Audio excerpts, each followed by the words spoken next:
Recently, I came across a site that had been featured as Site of the Day by GSAP. It also picked up an awards feature last year, and once you start scrolling through it, it's easy to see why. The entire experience is designed with a lot of creativity, and what really caught my attention was this landing interaction. Right from the start, there is this character that responds directly to your scroll. As you move down the page, it gradually pushes and compresses the video, and after a certain point, that video settles into the corner. From there, the layout opens up and the character itself continues moving through the page, making room for the rest of the content. From what I could see, this is most likely built using sprite animations, basically a PNG image sequence mapped to scroll. But I started wondering if the same kind of interaction could be built using Lottie instead of sprites. So over the weekend, I put together a small scroll experiment that explores that idea. It uses a Lottie animation that advances frame by frame as you scroll and then switches behavior as the new section starts to enter. Also, I'm not a designer by any means, so I'm just using a Lottie file from the free community resources here. But the setup itself is flexible. You can easily swap this out for your own animation and adapt the interaction however you like. In this video, I'll walk you through how this works step by step and how you can combine GSAP, Lotties, and ScrollTrigger to create scroll-driven interactions like this. If you find these kinds of rebuilds helpful, please leave a like on the video and subscribe to the channel if you haven't already. And if you'd like to access the source code for this project, along with hundreds of other similar micro projects and a brand new website template every month, you can check out the Pro membership via the link in the description. Alright, let's talk about the assets. For this project, we only need two things. First, we need some kind of media for the hero. Originally, the inspiration site was built around a video, but it was hard to find a good free stock video that fits this playful idea. So for this rebuild, I am just using a static image instead. You can use any image you like here or swap this back to a video if you already have one that fits your concept. The second asset is the Lottie file. This is the character that reacts to the scroll and drives most of the interaction. I found this one on the Lottie community library and I will leave a link to it in the description. You can download the JSON file for free and drop it straight into your public folder. No extra setup needed. And that's really it. With those two files in place, we are ready to start building the layout and wiring up the scroll logic. So let's get into the code. Let's start with the HTML. First, I'll add a simple nav at the top of the page. Inside, there is just a single anchor tag with some placeholder text. This isn't doing anything special yet. It's just there to give us a fixed reference point once we start scrolling. Next, we'll add two sections, Hero and About. The Hero section comes first. For now, I'm keeping this completely empty. We don't actually need any content here. This section itself mainly exists to create scroll space and act as the area where we'll drive the Lottie animation frame by frame. If you want to add the content later, you can, but for this setup, an empty section works perfectly. After that, we have the About section. Inside this section, I'll add a single h1 with some placeholder copy. Next, outside of the sections, I'll add a div with the class name Lottie container. This element is going to stay fixed on the screen and hold everything related to the scroll animation, both the Lottie container and the hero media. Inside this container, the first thing we add is another div with the class name Lottie. This is the element where the Lottie animation will be mounted. Right after that, we add another wrapper called hero image. This element holds the actual image for the hero. So I'll just place a regular image tag pointing to our image file. We'll be resizing and repositioning this container based on scroll, so keeping the image wrapped like this makes the animation much easier to manage. And that's all we need for the HTML. Let's move on to the styling. First, I'm importing a single font from Google Fonts, Barlow Condensed. This gives us the tall, compact look that works really well for large headlines and keeps the layout feeling tight and editorial. Next, inside the root selector, I'm defining a few color variables. We have got a light background, a slightly darker secondary background, and a dark color for the text and UI elements. After that, I'm doing a basic reset. Margins and paddings are removed, and everything uses border box sizing, so layout calculations stay predictable. I'm also hiding the scroll bar. Since this project is all about scroll-driven motion, removing the scroll bar helps keep the experience visually clean. On the body, I set the main font, apply the base background color, and define the default text color. For images, I make sure they always fill their containers and use object fit cover. Next up are the heading styles. All h1 elements are uppercase, very large, and tightly spaced. The clamp here allows the text to scale nicely between large and small screens without breaking the layout. Now let's style the navigation. The nav is fixed to the top of the screen and spans the full width. It sits above everything else using a higher z index so it stays visible even when the animation is happening underneath. Inside it, the anchor tag is styled to look like a small logo or a badge, uppercase text, bold weight, dark background, and rounded corners. After that, we define the base styles for all sections. Each section takes up the full viewport height, uses flexbox to center its content, and hides any overflow. This gives us clean, predictable scroll sections that work nicely with ScrollTrigger later on. The About section gets a different background color, so it's clearly separated from the hero. And the heading inside it is constrained to half the width and centered, so it feels balanced and focused. Next comes the Lottie container. This element is fixed to the viewport and spans the full width of the screen. It's aligned to the bottom right corner using flexbox, which is where both the character and the hero media will live. Inside that, we style the Lottie element. This is the container where the Lottie animation will be rendered. We give it a fixed size, a slight horizontal offset, and enable will change so transforms stay smooth when we start animating it with scroll. Right next to it is the hero image wrapper. This holds the main image and starts fairly large.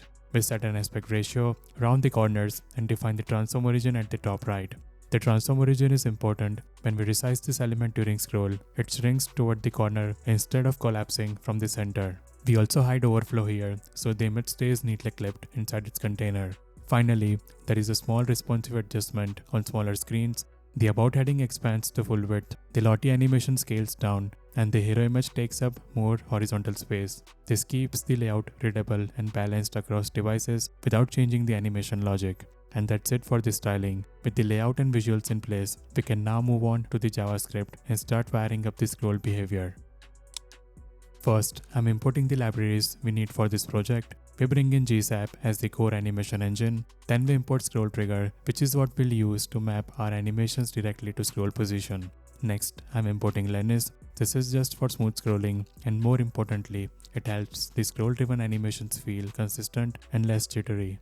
And finally, we import Lottie Web. This is the library that will load our Lottie JSON file into the DOM, and it also gives us the API we need to manually control the animation frame by frame. Next, we register the ScrollTrigger plugin with GSAP. This step is required anytime you are using GSAP plugins. Now, we set up smooth scrolling. First, I create a new Lennis instance. Then I connect Lennis to ScrollTrigger by listening to Lennis' scroll event. After that, I wire Lennis into GSAP's trigger. We turn off GSAP's lag smoothing. Setting lag smoothing to 0 keeps everything locked to real scroll input. Next, we set up two variables that help us track scroll direction. We start with scroll direction set to down by default, and we also store a last scroll y value starting at 0. These two values let us compare where we are now versus where we were on the last scroll event. Now we actually update those values on scroll. Lennis gives us the current scroll position and we compare it against last scroll y. If the current value is greater, that means the user is scrolling down. If it's smaller, they are scrolling up. So we update scroll direction accordingly, and then we store the new scroll position into last scroll y for the next input. And the reason we are doing this is simple. Later, we are going to flip the character depending on scroll direction so it feels responsive instead of static. Next, we grab the two DOM elements we'll be controlling. First, hero image points to the hero image wrapper, then the Lottie container, which points to the Lottie div. This is the element where the Lottie animation will be rendered. Now we load the Lottie file. We call Lottie's load animation function and pass in an options object. The container is our Lottie div. That's where the SVG gets mounted. The path points to our JSON file, in this case, duck.json inside the public folder. The renderer is set to SVG, so we get clean vector output. And the important part here is autoplay set to false. We don't want Lottie to play on its own. We want scroll to control the animation manually frame by frame, so autoplay stays disabled. This call returns an animation instance and we store it in Lottie animation. Later on, we'll use that instance to jump to specific frames based on scroll distance. And finally, for this block, we store some width values for the hero image. First, hero image initial width reads the current width of the hero image wrapper right now on load. Then we define a target width, hero image target width, and set it to 300. So the idea is, as we scroll into the About section, we interpolate between these two values, starting at the full width and gradually shrinking down until it lands at 300 pixels. Now that everything is set up, we can start creating the scroll logic. The first scroll trigger we add is responsible for shrinking the hero image as we approach the About section. We use About section as the trigger, and we start when the top of that section reaches the bottom of the viewport. That gives us a natural lead-in where the image begins to compress before the new section fully takes over. We end this trigger when the top of the About section reaches roughly 30% down the screen. That keeps the transition short and intentional instead of stretching it across the entire section. We also enable scrubbing, so the width change is tied directly to scroll position. Inside the onUpdate callback, we read the scroll progress, which always goes from 0 to 1 across the start and end points. Using that value, we interpolate between original image width and the target width. As the user scrolls, the image smoothly shrinks down toward the corner, and we applied the width using GSAP's set method since this value is being recalculated on every scroll frame. Right after that, we introduce a simple boolean called isAnimationPaused. This flag is important because the Lottie animation is going to behave differently depending on where we are on the page. While we are in the hero section, scroll should drive the animation frame by frame. Once we move into the about section, we stop driving frames and instead start moving the character through the layout. With that in place, we create the second scroll trigger, which also uses the about section as its trigger. This one starts exactly where the previous trigger ends, at the 30% mark, and it runs until the bottom of the about section reaches the top of the viewport. In other words, this trigger stays active for the entire duration of scrolling through the about section. As the user scrolls, we calculate a vertical offset based on scroll progress and the viewport height. This gives us a consistent upward movement that feels proportional no matter the screen size. We slightly overshoot the height so the character fully clears the view instead of stopping awkwardly at the edge. As soon as this trigger becomes active, we set isAnimationFlag to true. That tells the rest of the logic that we are no longer in frame scrubbing mode. From this point on, the character isn't animating internally, it's moving through space. We then apply the vertical translation to the Lottie container, pushing it upward as the page scrolls. At the same time, we check the scroll direction and flip the character horizontally when the user scrolls upward. This small detail makes the character feel reactive instead of static, even when the animation frames themselves aren't changing.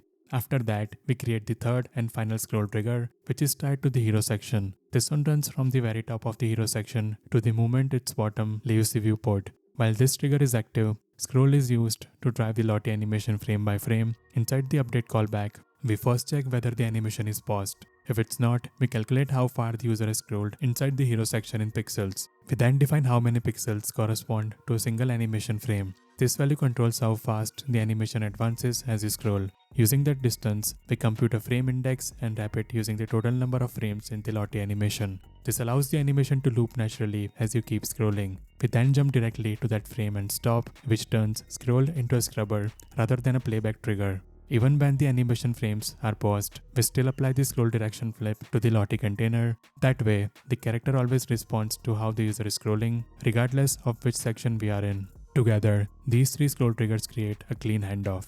The character starts as a frame-driven animation in the hero section, then the layout shifts as the image compresses, and finally the character becomes a scroll-driven element that moves through the rest of the page. And with that, all the scroll behavior is wired up. Hope you found the video helpful. See you in the next one.